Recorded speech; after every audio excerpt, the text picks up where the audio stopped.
Okay guys, apparently we can save hundreds of dollars a year simply by using these cheap water saving discs. Let's try out these Maximum Saver 6.5 litre per minute discs. If you've got a shower head like this, simply unscrew it from the wall, insert your disc O-ring side facing the water supply.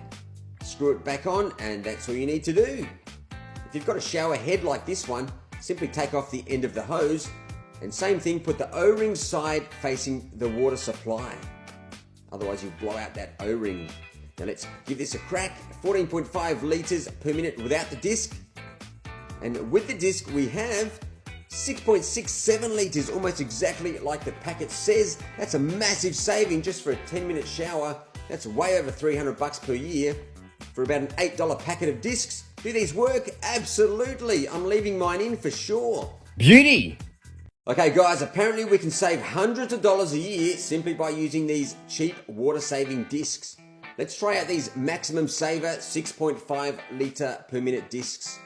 If you've got a shower head like this, simply unscrew it from the wall, insert your disc O-ring side facing the water supply. Screw it back on and that's all you need to do. If you've got a shower head like this one, simply take off the end of the hose and same thing, put the O-ring side facing the water supply. Otherwise you'll blow out that O-ring. Now let's give this a crack. 14.5 litres per minute without the disc. And with the disc we have 6.67 litres, almost exactly like the packet says. That's a massive saving just for a 10-minute shower. That's way over $300 per year for about an $8 packet of discs. Do these work? Absolutely. I'm leaving mine in for sure. Beauty!